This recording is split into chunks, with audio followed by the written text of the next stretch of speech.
Les doy nuevamente la bienvenida a este tiempo de estudio bíblico en el Evangelio de Juan. Si me quieren acompañar, vamos a ir al capítulo 12 y tendremos allí una lectura a partir del versículo 20. Viene a continuación de la entrada que el Señor Jesucristo hizo en Jerusalén. Y ahora vamos a ver algunas de las cosas que ocurrieron cuando ya estaba allí en Jerusalén. Pero antes de nada vamos a hacer lectura de este pasaje que digo, Juan capítulo 12, versículo 20. Dice así: Había ciertos griegos entre los que habían subido a adorar en la fiesta. Estos pues se acercaron a Felipe, que era de Betsaida de Galilea, y le rogaron diciendo: Señor, quisiéramos ver a Jesús. Felipe fue y se lo dijo a Andrés. Entonces Andrés y Felipe se lo dijeron a Jesús. Jesús les respondió diciendo: Ha llegado la hora para que el Hijo del Hombre sea glorificado.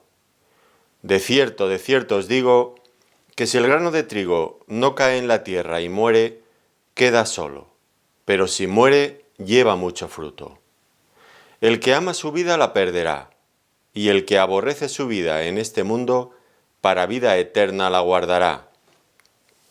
Si alguno me sirve, sígame, y donde yo estuviere, allí también estará mi servidor.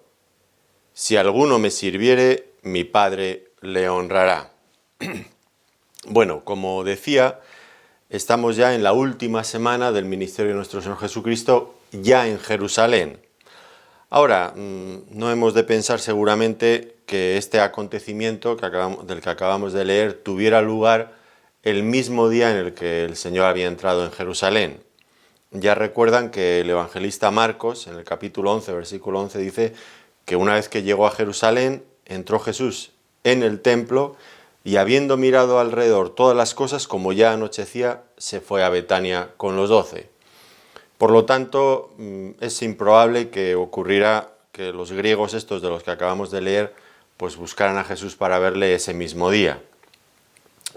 Más bien debemos pensar que esa semana o esos pocos días que quedaban antes de la Pascua, cuando ya el Señor fue crucificado, pues en uno de esos días en los que el Señor tuvo un ministerio bastante intenso allí en el templo, pues estos griegos, se acercaran a Él. Recuerden, aunque el evangelista Juan no lo menciona, pero los otros evangelistas, los tres, inciden mucho en la intensidad del ministerio del Señor en esa semana.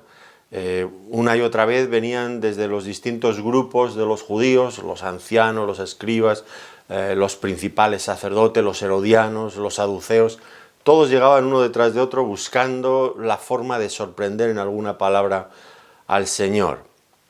Y Juan no lo menciona, pero tenemos que recordarlo, que eso estaba ocurriendo. Juan, en cambio, lo único que va a mencionar es este pasaje, este incidente con estos griegos. En todo caso, pues ya nos damos cuenta de que el ambiente en Jerusalén estaba muy cargado.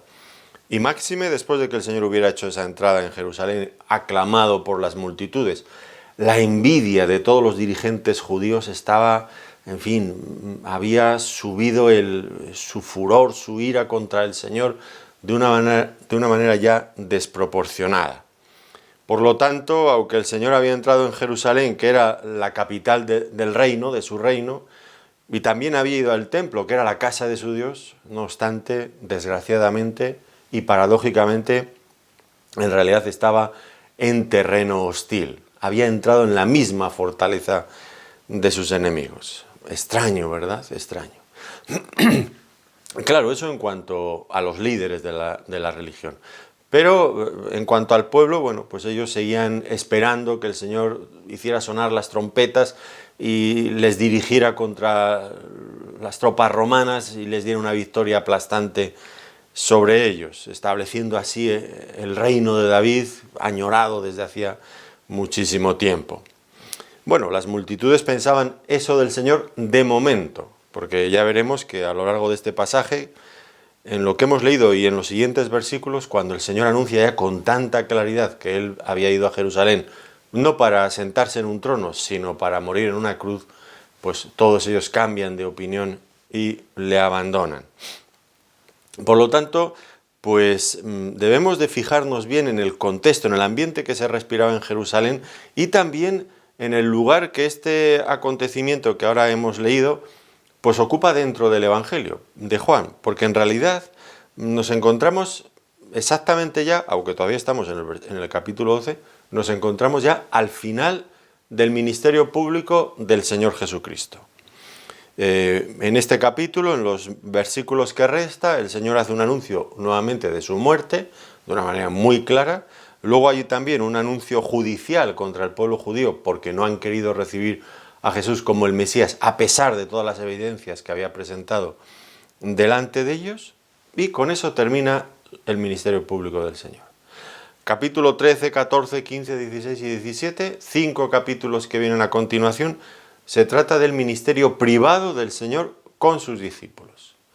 Primero en el aposento alto, luego pues en el camino, en el huerto del Getsemaní, pero ya privadamente con los discípulos. Capítulo 18 es el arresto del Señor y ya automáticamente pues viene juicios, la ejecución, la sepultura, la resurrección del Señor, las manifestaciones que el Señor hace después de haber resucitado. Pero, como digo, este capítulo, el último, la última parte ya del ministerio público de nuestro Señor Jesucristo. Y de esa última semana, muy intensa, como decía antes, pues ya digo, Juan es el único incidente que él recoge. Y mira que tuvo un ministerio intenso el Señor aquella semana. Y al hacerlo, al recoger este pasaje, nos damos cuenta además de que, bueno, pues el Señor cuando por fin contesta a estos griegos, pues su alma se conmueve en extremo, de una manera como nunca antes lo habíamos visto. Por lo tanto, es el único pasaje de esa semana, el único incidente que recoge Juan, pero le da mucha importancia. Toda la explicación que les da a los griegos, que creo que no la hemos leído probablemente entera, porque hemos leído la primera parte. Luego, seguramente, no lo sé, si a partir del versículo 27 el tema continúa, probablemente también estaban allí presentes o fue en otro escenario, no lo sabemos. Pero el alma del Señor, Él dice, mi alma está turbada, y muy turbada estaba. Por lo tanto, es un pasaje muy importante en este Evangelio con el que concluye el ministerio público del Señor. Ahora, en cuanto al texto, nos dice que unos griegos, había ciertos griegos entre los que habían subido a adorar en la fiesta, y estos se acercan a Felipe, que era de Bethsaida, de Galilea, y le rogaron diciendo, Señor, quisiéramos ver a Jesús. Felipe fue y se lo dijo a Andrés. Entonces Andrés y Felipe se lo dijeron a Jesús. Ahora, tenemos que hacernos algunas preguntas. La primera de ellas es, ¿quiénes eran estos griegos? Y bueno, pues si nosotros en este contexto actual en el que vivimos nos hablara de unos griegos, pensaríamos lógicamente en personas naturales de Grecia. Pero para los judíos no era este el sentido. Para los judíos en aquel momento, pues un griego sería cualquier persona que no fuera un judío.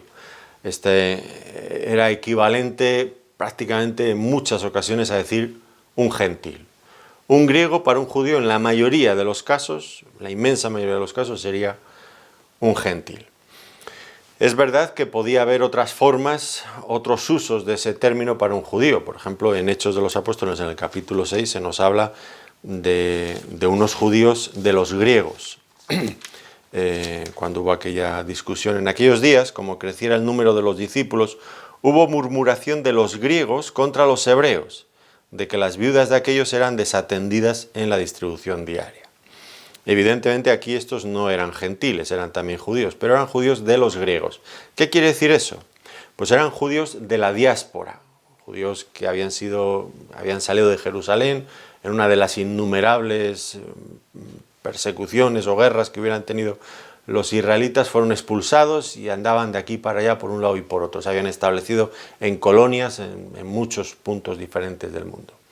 Eran la diáspora, los judíos de la diáspora. Y ellos hablaban, en la mayoría de los casos, el griego, que era la lengua pues, universal, diríamos, en aquel momento, bien que luego cada país tenía sus propios idiomas y dialectos, ¿no? Pero eran los judíos de la diáspora. Judíos, sí, pero de habla griega, que se contrastan con los judíos de habla hebrea que normalmente vivían en Jerusalén.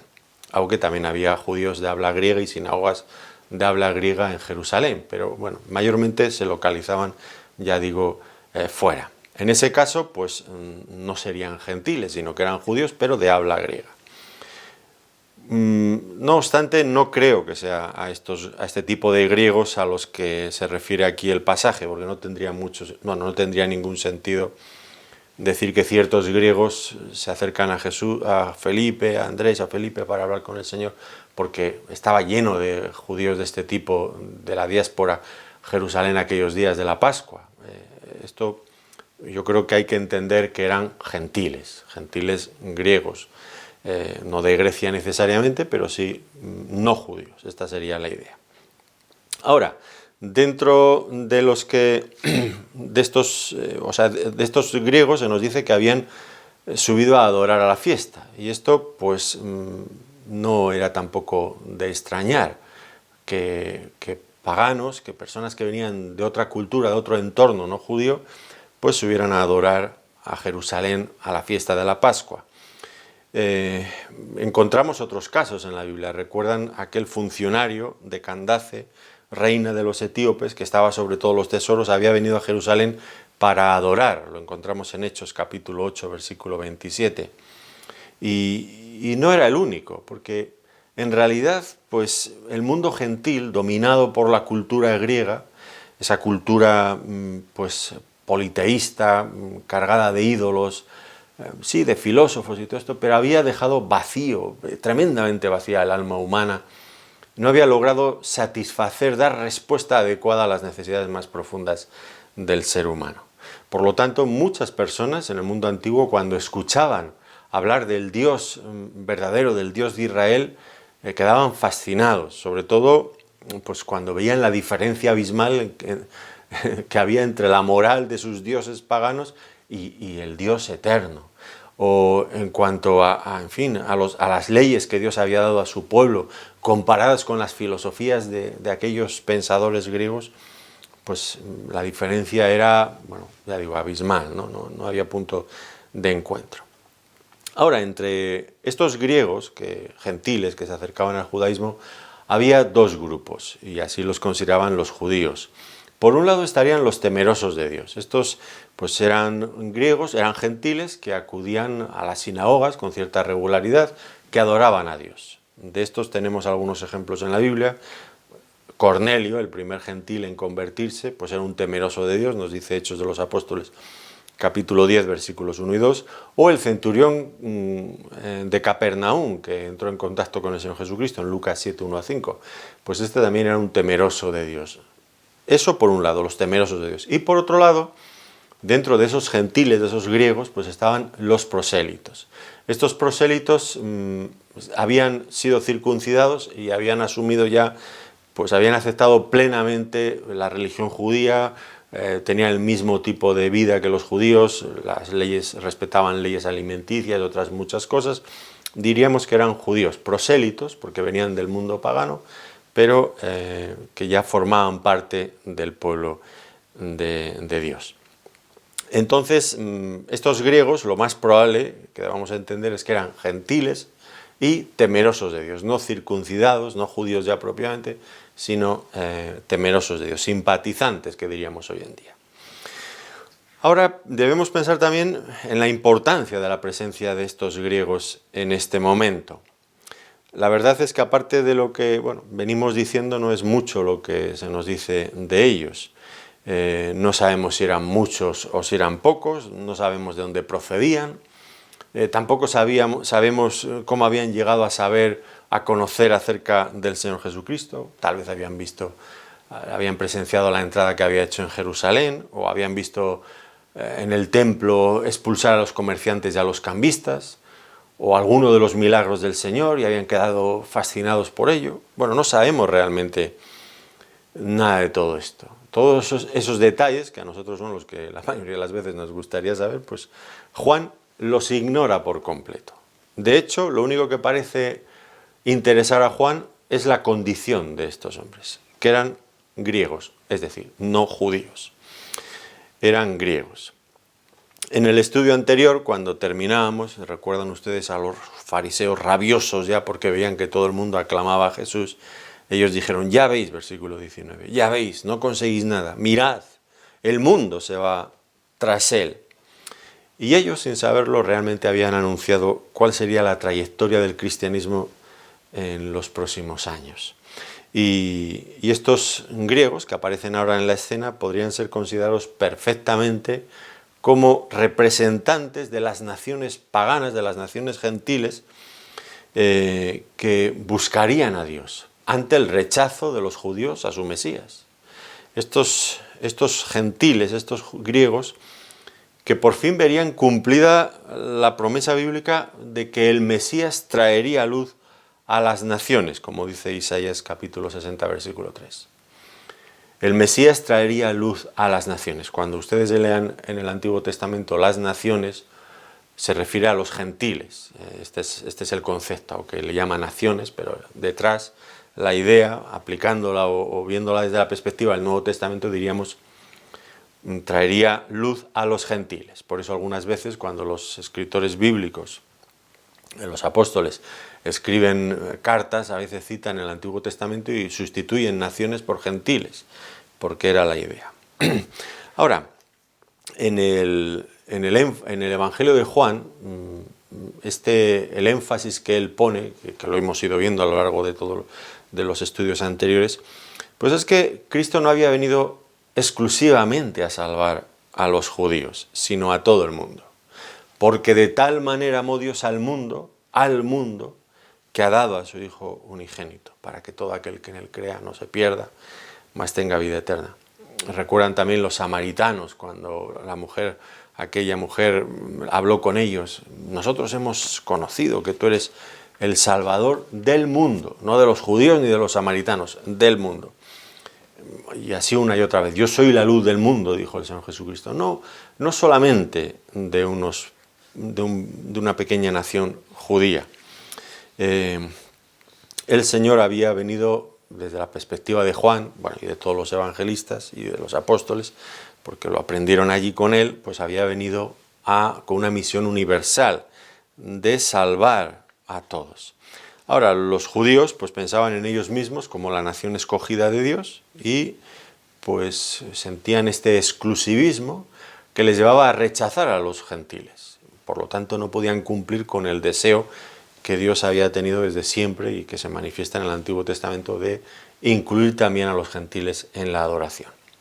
Ahora, el rechazo de los judíos, como veremos luego en el libro de los Hechos de los Apóstoles, pues cada vez se intensificó más, lo que dio lugar a que los gentiles cada vez tuvieran más oportunidades, si cabe, de creer. Propició de alguna manera la extensión del Evangelio entre los gentiles, que eran atraídos por Cristo, por el Evangelio, y que, como ya el Señor había anunciado en el capítulo 10 de este Evangelio, versículo 16, pues llegarían también a formar parte del rebaño de Cristo. Por lo tanto, aquí, por un lado, se anticipa la misión universal de Cristo, que los fariseos en su rabia habían profetizado sin darse cuenta, pero también, y esto es algo que este pasaje va a enfatizar mucho, es la forma en la que se llevaría a cabo esta integración de los gentiles en la adoración al Dios vivo.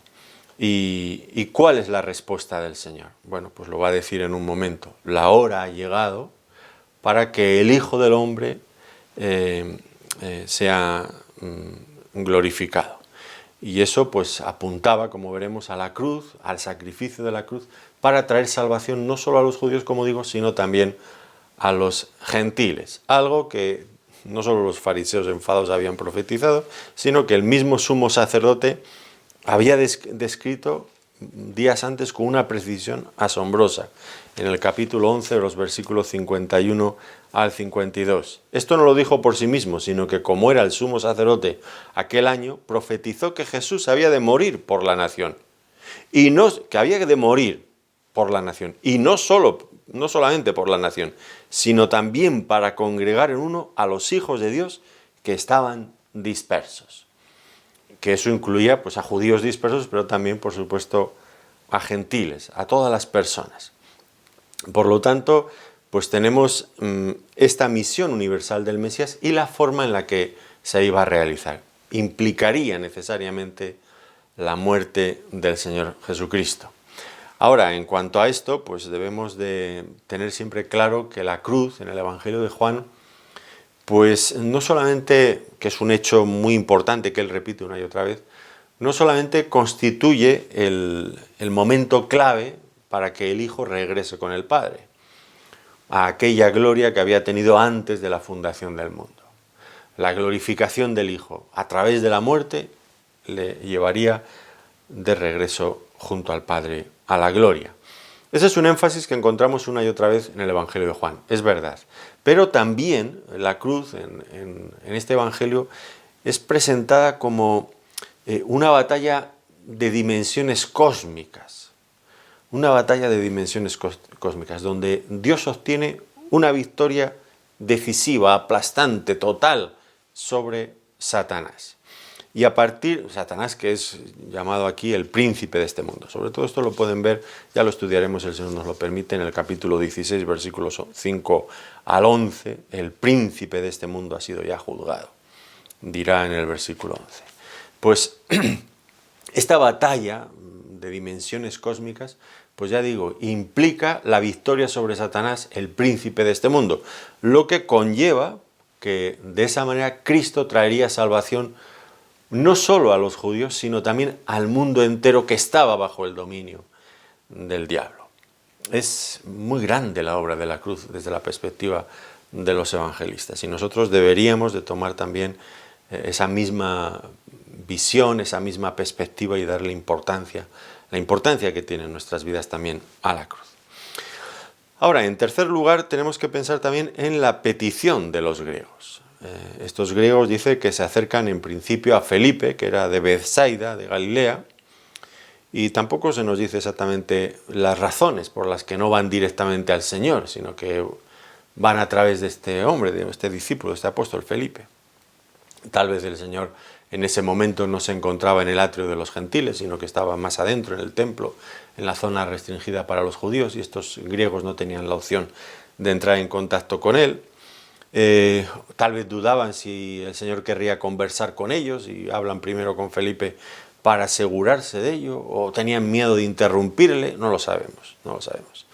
En todo caso solicitan la mediación de Felipe y se nos dice de él que era de Bethsaida, de Galilea, y se aporta este dato tal vez para clarificar que, bueno, pues que estos griegos quizás venían de allí, de Galilea, que era una zona donde había muchos gentiles, y quizás hasta se conocían o al saber que eran del mismo lugar pues se sienten con la libertad de hablar con él. Bueno, no sabemos realmente.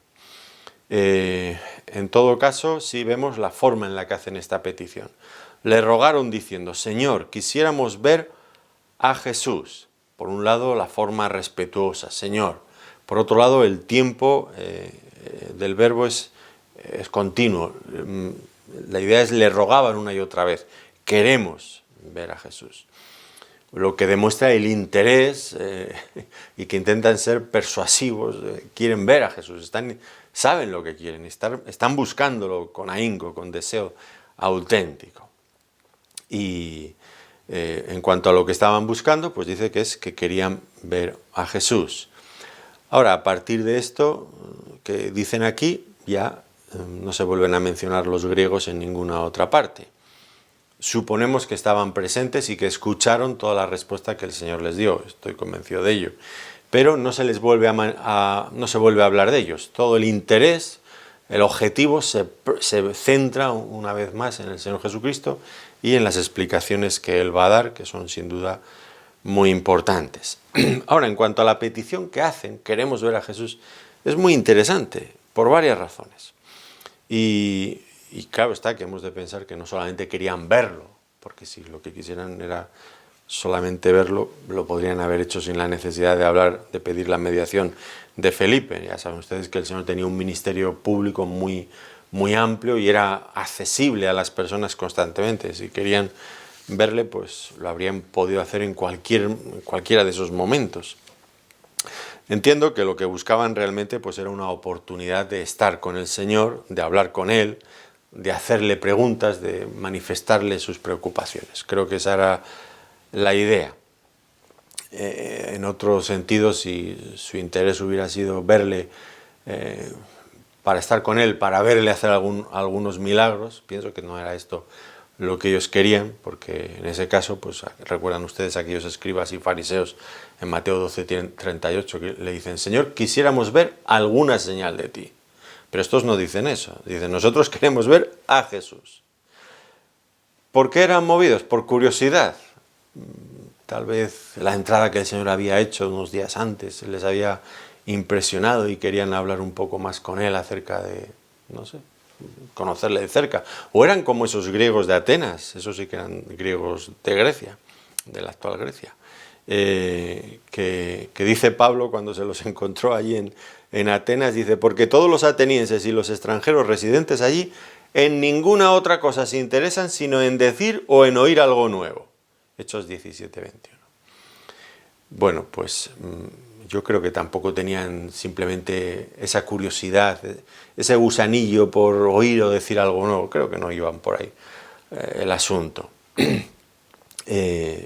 A raíz de la respuesta que les da el Señor, pues lo que parece realmente es que no era ni porque querían ver hacer ningún milagro, ni porque querían escuchar alguna novedad, alguna filosofía o algo nuevo. No.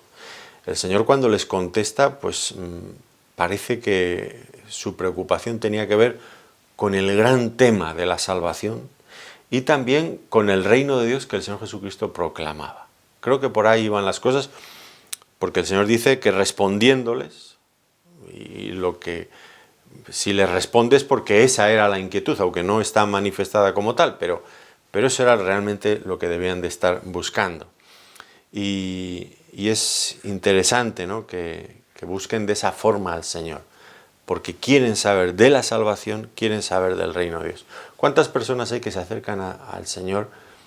Pues eso, por curiosidad, por ver algo nuevo, porque ya han cambiado de religión varias veces y quieren seguir probando cosas. Triste.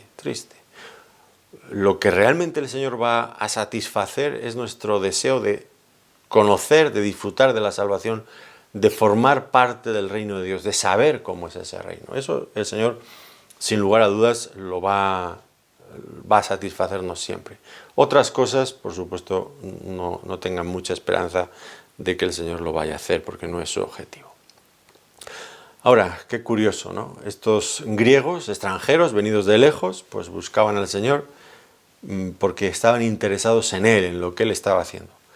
Al mismo tiempo que los judíos, su propio pueblo, allí mismo, residiendo allí en Jerusalén, pues le estaban buscando para matarle, nos ha dicho en los capítulos anteriores. Buscaban la ocasión para prenderle, para matarle.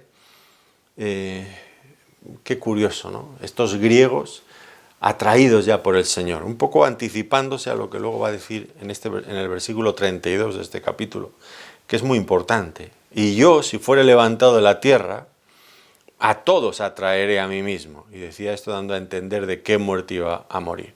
Es decir, la muerte de Cristo en la cruz, levantado entre el cielo y la tierra, dice que atraería a todos. Atraeré a todos a mí mismo.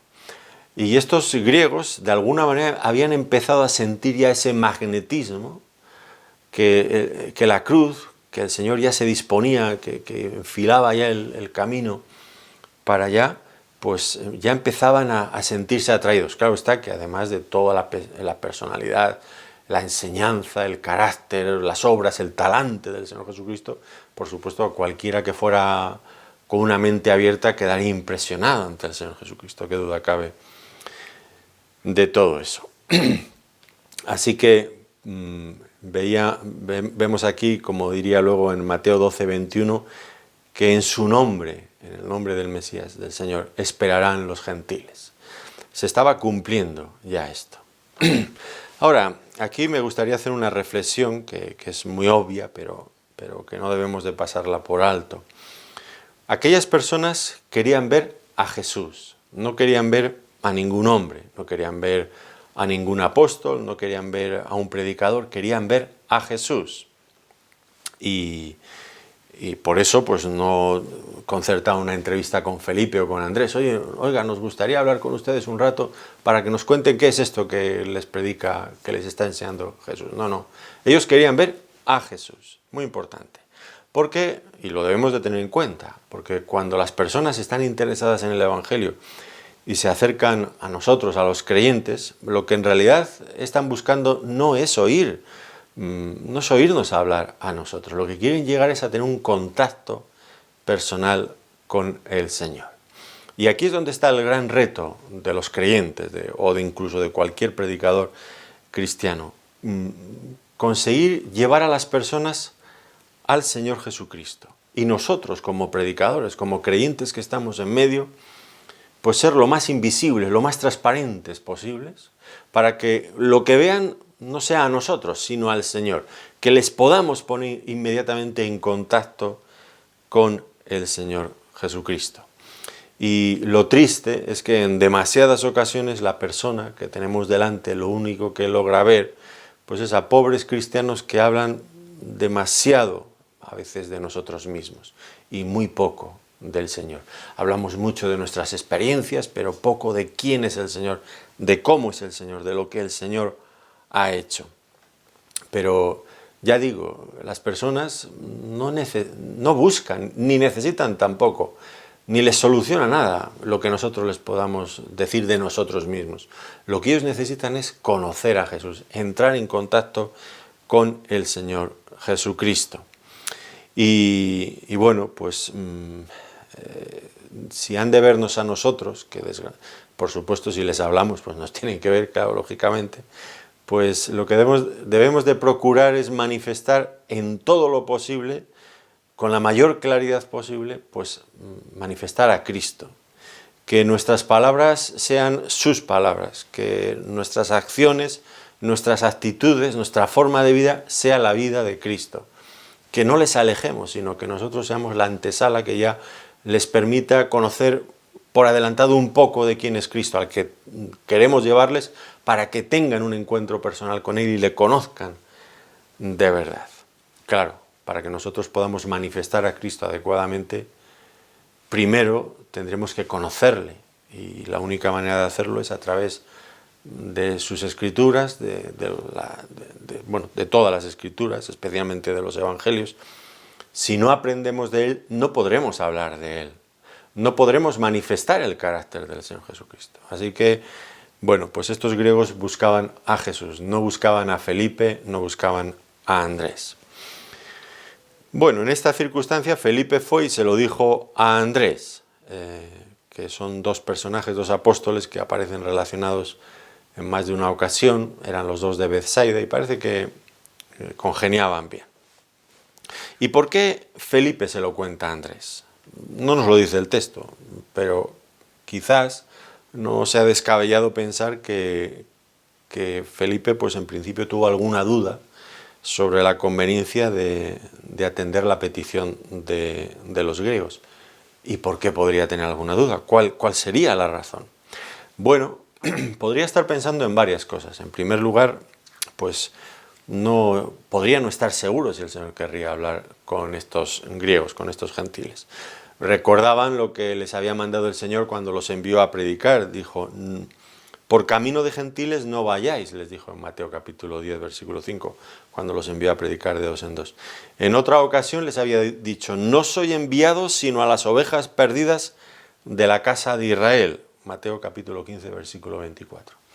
No soy enviado sino a las ovejas perdidas de la casa de Israel, no a los gentiles, a las ovejas perdidas de la casa de Israel. Entonces tal vez Felipe, pensando en esto, dijo, bueno, ¿y estos griegos qué hago? ¿Se los presento al Señor o no se los presento? Al fin y al cabo son gentiles y nos dijo en otras ocasiones estas cosas. Pero claro, también tendría en la mente otros incidentes. Recordaría cómo había atendido con tanta amabilidad la petición de aquella mujer sirofenicia en aquel viaje que hizo al norte del país, que era gentil, era cananea, de hecho, ¿no? O cómo había atendido al centurión romano y la petición que le hizo de su siervo. Bueno, todas estas cosas, pues le harían pensar, bueno, pero si el Señor no los ha excluido en otras ocasiones, ¿por qué no los puedo llevar? Pero también estaría la cuestión de la conveniencia, pensando ahora en qué dirían, que siempre decían algo, los fariseos, si veían a Jesús hablando con unos gentiles. Bueno, pues eso ya sería, en fin, tendrían ya para seguir criticándole y diciendo cosas contra él. Supongo que por estas cosas, pues Felipe se lo dijo a Andrés porque quería hacer una consulta con otro antes de tomar una decisión. Y este conflicto, llevar los gentiles a Cristo, bueno, pues es un conflicto que luego tuvo sus repercusiones dentro de la propia Iglesia del Señor. Cuando llegó el momento de dar paso a la evangelización a los paganos gentiles, pues muchos judíos, entre ellos judíos creyentes, pues tuvieron pues graves reparos y prejuicios para aceptar a los gentiles que se convertían, aceptarlos en la iglesia en igualdad de condiciones que los judíos circuncidados que observaban la ley. Estaban muy resentidos con este tema. El propio apóstol Pedro, recuerdan ustedes en Hechos de los Apóstoles, en el capítulo 10, antes de que fuera enviado a casa de Cornelio el centurión, gentil, temeroso de Dios, probablemente, como he dicho antes, como estos griegos que encontramos aquí, pues estaba sintiendo ciertos reparos y tuvo esa visión que Dios le decía, le mostró montones de animales, mata y come, porque tenía hambre. Señor, ninguna cosa común o inmunda he probado yo nunca. Estos animales, yo soy judío. Y ahora el Señor le dijo, lo que yo he limpiado no lo llames tú común o inmundo. Y acto seguido aparecen los enviados, los mensajeros de casa de Cornelio, diciéndole que le busca a Cornelio, que por favor que vaya con ellos. Pero esta cuestión, ¿no? Esta reticencia a ir a... Y luego la que se montó en Jerusalén cuando se enteraron de que Pedro había recibido a gentiles y había morado con ellos. Bueno, menudo escándalo. Y Pedro tuvo que emplearse bien a fondo para explicarles cómo el Señor les había dado el Espíritu Santo cuando Él les predicó el Evangelio sin necesidad de que se circuncidaran y sin ninguna otra cosa. Habían recibido el Espíritu Santo por creer en Cristo, igual que ellos. Por lo tanto, habían entrado en igualdad de condiciones a pesar de que no estaban circuncidados, a pesar de que no guardaban la dieta alimenticia establecida en el Antiguo Testamento. Bueno, pues, pero esto generó incluso un encuentro en Jerusalén, creo que es el capítulo 15 de los Hechos de los Apóstoles, porque había habido otro desencuentro en Antioquía, en la iglesia en Antioquía, y Pablo y Bernabé se enfrentaron fuerte con algunos judíos que venían de Jerusalén, diciéndoles, aquellos judíos obligaban a los gentiles convertidos a circuncidarse, bueno, todo aquello, ¿verdad? Pues tal vez esto que aquí está en germen, esta duda de Felipe, de Andrés, es conveniente llevar a los griegos a Jesús, pues esto se repitió después. Hubo momentos, ya digo, de diferente tensión en este asunto. Pero bueno, pues el Señor no era como los judíos y tampoco era como los discípulos. El Señor no ignoraba nunca las necesidades espirituales de los gentiles. Los judíos lo hacían, pero el Señor no. Y una prueba de ello, muy muy evidente, la encontramos precisamente allí mismo, en el templo. Ustedes ya saben cómo era la estructura del templo. El templo tenía, desde que se entraba, tenía distintas zonas. Una primera muy grande, que era el atrio de los gentiles. Luego se entraría a un patio donde tendrían acceso todos los judíos, tanto hombres como mujeres, luego también solamente judíos varones, y luego ya la zona restringida de los sacerdotes para llegar finalmente al lugar santísimo, donde solamente entraría el sumo sacerdote una vez al año, en el día de las expiaciones. Pero quiero llamar la atención sobre la primera parte, el atrio de los gentiles. Era el lugar diseñado por Dios para que las personas de otras naciones no judías pudieran entrar, incorporarse a la adoración al Dios de Israel. Y digo que ahí se evidencia el distinto interés que tenían los judíos y el Señor en cuanto a los gentiles. ¿Qué habían hecho los judíos con aquel atrio? Pues lo habían convertido en un auténtico mercado de ganado, donde el judío podía comprar los animales que luego iba a sacrificar. Así que ustedes ya se imaginan el bullicio, el olor, el griterío de aquel lugar. Y por otro lado estaban los cambistas, que la gente venía de distintas partes del mundo y traían sus monedas propias de otros lugares, pero había que dar sus ofrendas en el siclo, en la moneda del templo. Así que había que cambiarlo, los cambistas se llevaban su porcentaje, del cual tendrían que dar su parte correspondiente a las autoridades del templo, a los sacerdotes, etcétera, etcétera. Por lo tanto, el templo se había convertido, aquella zona del templo, el atrio de los gentiles, que el Señor describió como casa de oración para las naciones, pues se había convertido en un verdadero mercado maloliente y otras muchas cosas. Ellos usaban esa zona para negociar, para sacar provecho de la religión. ¿El Señor qué hizo? En 2 ocasiones, una al comienzo de su ministerio y otra al final, limpió el templo, expulsó a los cambistas, volcó sus mesas, hizo un pequeño azote y sacó los animales de allí, y les dijo: habéis convertido la casa de mi padre en cueva de ladrones. Y mi casa debe ser llamada casa de oración. El Señor quería aquella zona limpia para que los gentiles pudieran adorar a Dios. Los judíos no consideraban las necesidades espirituales de los gentiles y los ignoraban de esa manera vulgar, mala. Pero efectivamente, ya digo, el Señor sí que quería que los gentiles se acercaran a Él. Hemos leído en el estudio anterior acerca de la entrada del Señor en Jerusalén y allí vimos que se cumplieron varias profecías anunciadas en el Antiguo Testamento, tanto de Zacarías, tal vez de Sofonías.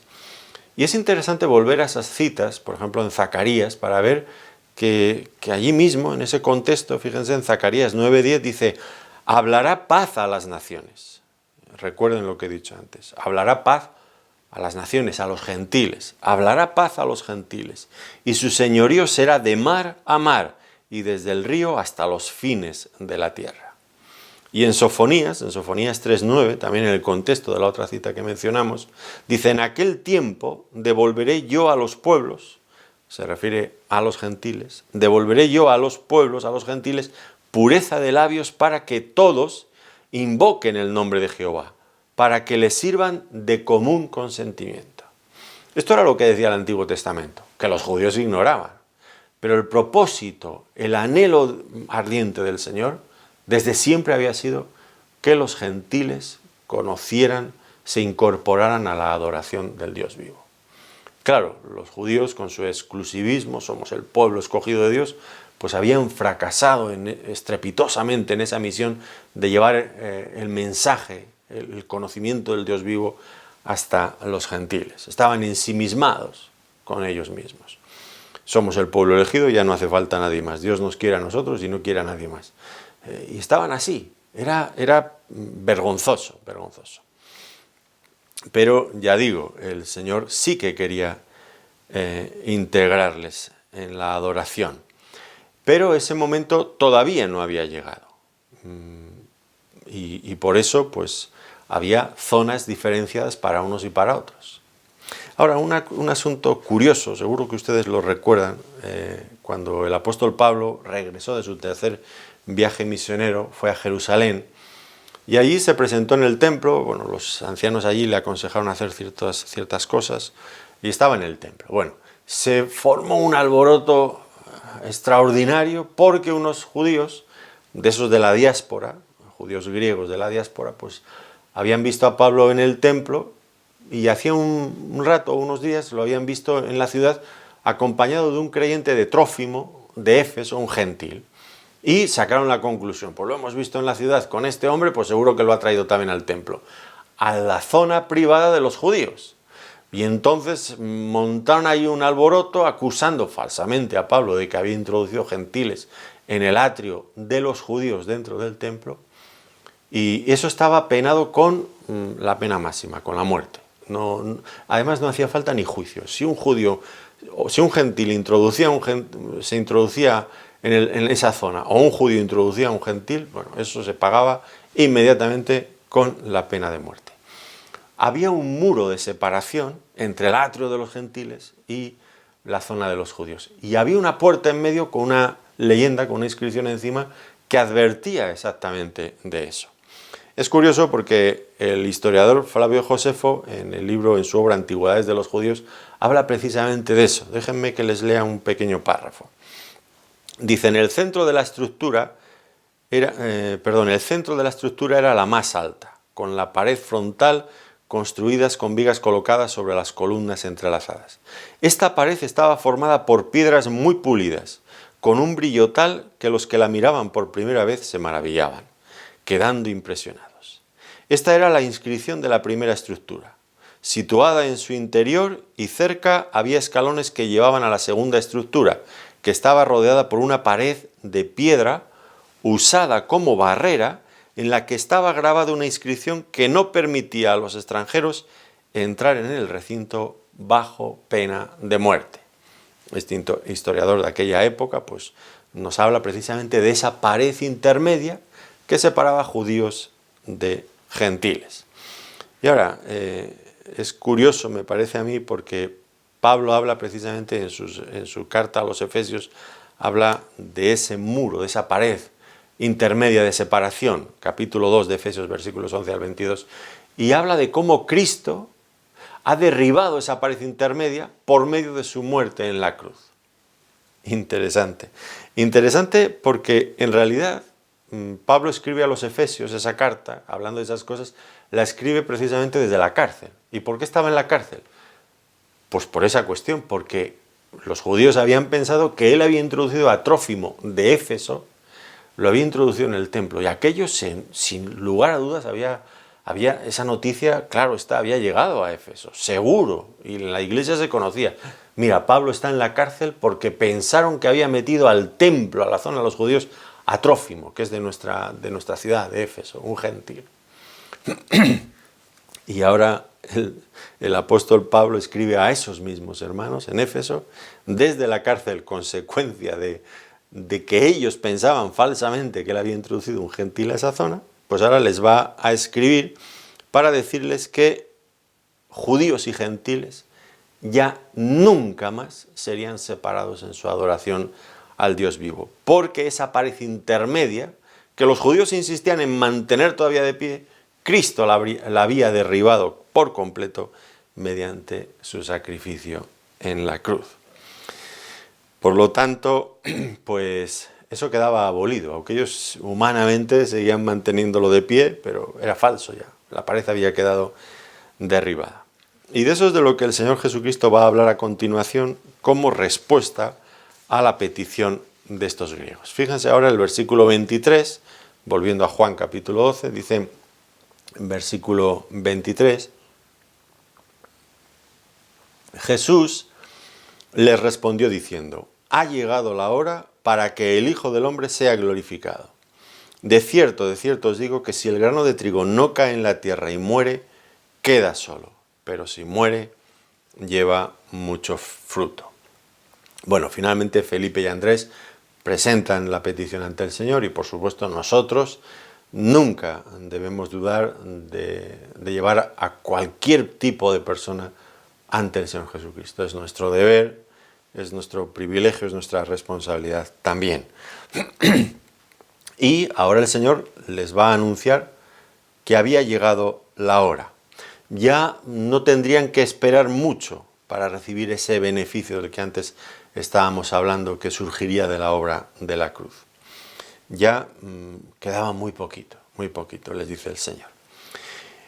Ahora, notemos bien que dice Jesús les respondió, aunque no hay ninguna pregunta de parte de los griegos, pero esto es común en el Evangelio de Juan, ¿no? Siempre me acuerdo de Juan capítulo 3, cuando el Señor se encuentra con Nicodemo. Le respondió Jesús, diciendo: de cierto te digo que el que no naciere nuevo no puede ver el reino de los cielos. Y uno lee y dice: pues yo no le he hecho ninguna pregunta.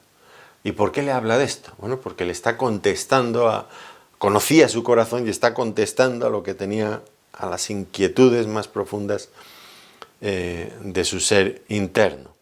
Y en este caso con los griegos pues aprovecha para desarrollar precisamente el tema de la necesidad de su muerte a fin de poder ofrecer esa posibilidad de salvación a todas las personas sin distinción. Y esto era algo que tenían que entender bien todos, lo tenían que entender bien sus propios discípulos, que luego tendrían que cumplir con esa misión de llevar el Evangelio a todo el mundo, a los gentiles. Lo tenían que entender también los gentiles, que serían beneficiarios directos de la obra de Cristo. Y lo tendrían que entender también los judíos, que una y otra vez pues estaban R que R, pues negando este derecho a los gentiles. Ahora, esto iba a llegar, por supuesto iba a llegar, estaba a punto de llegar. No obstante, pues el Señor todavía tendría que corregir pues algunas expectativas equivocadas de los discípulos. Ellos seguían pensando en el establecimiento del reino de David, el Señor Jesucristo como el Mesías, como el Rey sentado en el trono, y ellos ya estaban haciendo sus cuentas, quién se iba a sentar a la derecha, quién se iba a sentar a la izquierda, yo qué voy a sacar de esto, tú qué vas a sacar, y discutiendo ya y peleándose entre ellos como niños por estas cuestiones. Triste, pero esto era lo que estaban haciendo. Pero ya digo, el Señor tendría que corregir este asunto. Y en cuanto a los griegos, pues ya he dicho que pienso que no estaban buscando pues verle hacer ningún milagro, ni una declaración tampoco al estilo de las que hacían los filósofos griegos, ¿no? Y si hubieran esperado eso, pues habrían quedado defraudados. No tanto porque el Señor no les dijera ninguna cosa sabia, que iba a decir cosas muy, muy profundas, sino porque cuando al mundo se le habla de la cruz, pues siempre tiene esa respuesta, es algo que les es sinónimo de locura, algo despreciable. Pablo hizo un resumen de este conflicto entre que los judíos y los gentiles tenían con la cruz. Lo dice en 1 Corintios capítulo 1 versículos 22 al 24. Porque los judíos piden señales y los griegos buscan sabiduría. Pero nosotros predicamos a Cristo crucificado. Para los judíos, ciertamente tropezadero. Para los gentiles, locura. Mas para los llamados, así judíos como griegos, Cristo, poder de Dios y sabiduría de Dios. Pues esto era lo que el Señor les iba a presentar, la cruz. No hay otra opción. El mundo la puede rechazar, les puede parecer absurdo, pero es donde radica todo el poder de Dios que nosotros necesitamos para la salvación. Y Pablo, que sabía la respuesta, que se encontraba una y otra vez, porque muchas veces había predicado el Evangelio y muchas veces habían reído de él por eso, volvía a predicar la cruz, porque sabía que era lo que la gente, las personas necesitaban. Ahora, notemos entonces lo que dice el texto. Dice, ha llegado la hora. Ya el Señor había hablado en otras ocasiones de la hora, pero siempre había dicho eso, ¿no? Aún no ha venido mi hora. Pero en esta ocasión, por primera vez dice, ha llegado la hora. Y desde este momento siempre va a hablar en los mismos términos. Y no había llegado la hora porque unos griegos estaban interesando por el Señor, por supuesto que no. Había llegado la hora porque era el momento fijado en la voluntad de Dios eternamente. El hecho de que los griegos se interesaran en él, que los judíos cada vez lo despreciaran más, pues es coyuntural y podría tener algo que ver, pero vaya, en definitiva es que Dios en sus designios eternos había establecido ese momento. Y esa hora, pues tiene que ver en el contexto claramente con la muerte del Señor Jesucristo. Por supuesto, no solo con su muerte, sino también con la resurrección, con la ascensión, con la glorificación, con la entrada del Señor nuevamente en el cielo para sentarse a la diestra de la majestad en las alturas. Dice, por lo tanto, para que el Hijo del Hombre, ha llegado la hora, para que el Hijo del Hombre sea glorificado. Y aquí nos encontramos con este título, el Hijo del Hombre, que se une a otros títulos que ya hemos estado viendo en estos capítulos anteriores, pues el Buen Pastor, el Hijo de Dios, el Señor, el Rey de Israel, bueno, títulos que el Señor tenía. Ahora se añade este, el Hijo del Hombre. Ahora, es interesante pensar un poco en este título, porque podríamos simplemente interpretarlo como una expresión semítica que venía a decir, pues que era un hombre, un hijo de hombre es un hombre. ¿Qué es el hombre para que te acuerdes de él? O el hijo del hombre para que tengas de él memoria, decía el Salmo 8. Bueno, pues el hijo del hombre allí es claramente un hombre. Bueno, pues efectivamente el título Hijo de Hombre hace referencia a la humanidad perfecta del Señor Jesucristo, sin lugar a dudas. Pero, para entenderlo en todas sus dimensiones, correctamente hay que ver de dónde surge. Y surge del profeta Daniel. Lo utilizó por primera vez Daniel en el capítulo 7. Y es interesante verlo allí porque, y sobre todo en el contexto en el que aparece, porque es un título que tiene connotaciones divinas ahí, claramente divinas en Daniel. Por lo tanto, es un título, hijo de hombre, que conjuga perfectamente la humanidad perfecta del Señor Jesucristo junto con su divinidad perfecta. Ahora, para entender aún más las connotaciones que el título tiene, hay que verlo en el contexto del capítulo 7 de Daniel. Por causa del tiempo tengo que resumir, pero si leen ustedes los versículos 1 al 8 del capítulo 7 de Daniel, se van a encontrar allí que Daniel tiene una visión terrible, aterradora. Ve 4 bestias, pero salvajes, crueles, que se van sucediendo. Un león con alas de águila, un oso que lleva 3 costillas entre sus dientes, un leopardo con 4 águilas y 4 alas y 4 cabezas, y luego finalmente una bestia indescriptible, aterradora, a más no poder, con dientes de hierro y 10 cuernos. Terrible, terrible. Y se le explica luego a Daniel que esos son 4 imperios, distintos reinos que se iban a suceder, que iban a tener dominio sobre la nación judía, en referencia a los babilonios, los medopersas, los griegos y finalmente, en el tiempo en el que encontramos el Evangelio, los romanos. Y eran representados, bueno, a la vista de los hombres muchas veces estos imperios aún los estudia la gente y quieren ver sus restos arqueológicos y su esplendor de aquellas civilizaciones, pero desde la perspectiva divina eran bestias feroces y salvajes. Pero todo eso cambia cuando aparece un nuevo poder en la escena, en la visión que tiene Daniel en el capítulo 7. Y ese que aparece es un hijo de hombre, que intencionadamente se contrasta con el salvajismo, la brutalidad de esas bestias que han aparecido antes. Por lo tanto, este hijo del hombre aparece allí y establece un nuevo poder, un nuevo reino. De hecho, dice que este hijo de hombre se acerca al trono, donde está el anciano de días, y dice que se le dio dominio, gloria y reino para que todos los pueblos, naciones y lenguas le sirvieran. Su dominio es dominio eterno que nunca pasará y su reino uno que nunca será destruido. Daniel capítulo 7 versículos 13 y 14. Por lo tanto, el salvajismo humano de estas civilizaciones atroces que nos han precedido y que todavía tenemos, pues habrían de ser sustituidas cuando viniera el Hijo del Hombre y fuera glorificado allí en el trono divino de Dios. Ahora, los judíos del tiempo de Jesús soñaban con esta edad de oro cuando viniera el Mesías.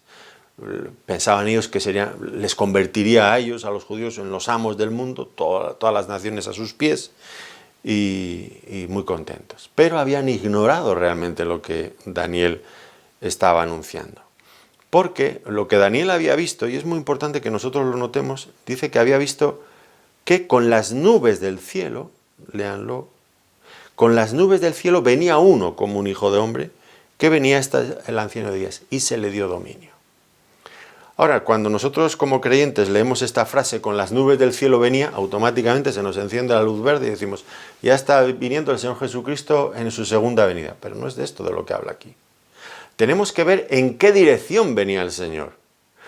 Y notamos claramente que no venía hacia este mundo, en su segunda venida, sino que iba hacia el trono de Dios a recibir dominio, gloria, poder, reino. Es el movimiento inverso. ¿Y a qué momento hace referencia esto? Bueno, pues hace precisamente referencia al momento en el que estamos ahora mismo en el Evangelio de Juan. Ha llegado la hora para que el Hijo del Hombre sea glorificado, lo que implica morir en la cruz para regresar al cielo y recibir todo su poder y todo el dominio y todo el reino. Y después volverá, por supuesto que sí. Pero ellos no habían percibido esto en las Escrituras. De hecho, es que no querían pensar en ello, porque Daniel también, luego más adelante, en el capítulo 9, versículos 24 al 26, dice que el Mesías habría de morir, se le quitará la vida al Mesías, decía. Y hasta especifica, cosa que no hace nunca la Biblia, en esta ocasión sí que lo hace, especifica el día preciso en que tendría lugar la muerte por crucifixión del Mesías. Lo pueden leer allí en el capítulo 9, versículos 24 al 26. Pero ellos no querían oír hablar de un Mesías muerto, crucificado. Ellos querían un reino inmediato y no habían escuchado que el Mesías vendría y volvería a recibir el trono y luego regresaría a este mundo. No querían escuchar de esto, pero tendrían que aprenderlo, darse cuenta de que estaban equivocados. Ellos esperaban un trono, al Señor sentado en el trono, y el Señor venía a una cruz. Era el camino para la glorificación. Y tenía que ser así, porque si el Señor Jesucristo no moría, pues nosotros no seríamos salvados. Es por la muerte en la cruz, una muerte sustitutoria, que nosotros tenemos salvación. Y a aquellos griegos o cualquier otro hombre en este mundo, pues de nada les serviría, de nada nos sirve ver a Jesús si no le vemos en la cruz. Es en la cruz donde encontramos la salvación para nuestros pecados. Ahora, tal vez algunas personas se pregunten, pero ¿por qué dice que el Hijo del Hombre va a ser glorificado si en realidad va a una cruz donde va a ser humillado y va a ser insultado y va a sufrir y se van a reír de él? ¿Por qué dice que iba a ser glorificado? Pues hay tres razones al menos. Una de ellas la acabamos de ver, es que la cruz era el camino de regreso al Padre y a la gloria que había tenido con él antes de la fundación del mundo. Por lo tanto, la cruz es el medio para llegar a la gloria finalmente, de donde había venido. En segundo lugar, porque la cruz manifiesta de una forma nítida, clara, como ninguna otra cosa en la Biblia o en la historia, cómo es Dios de verdad. Los atributos de Dios, que al final es la gloria de Dios, los atributos de Dios que se manifiestan al hombre, pues quedan reflejados perfectamente en la cruz. Cuando pensamos en la justicia de Dios, en la santidad de Dios, en el amor de Dios, en el poder de Dios, todo queda perfectamente ilustrado, clarificado en la cruz. Y hay una tercera razón, y es que la cruz glorificaría tanto al Hijo como al Padre por la abundante cosecha de vida que habría de traer consigo.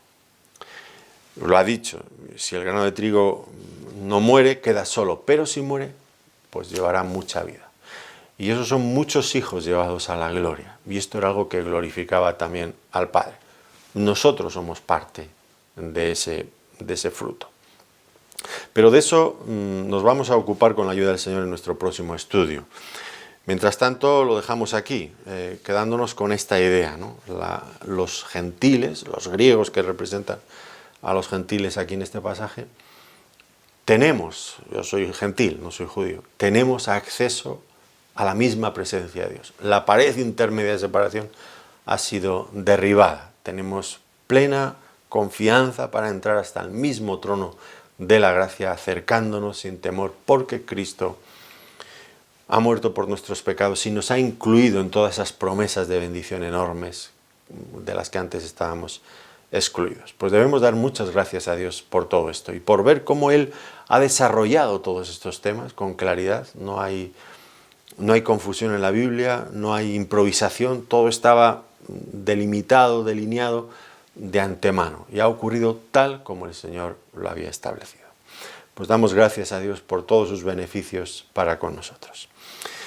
Muy bien, pues con la ayuda del Señor seguiremos en otro momento. Hasta entonces, que el Señor les bendiga muy ricamente. Gracias por acompañarnos en este tiempo de estudio bíblico.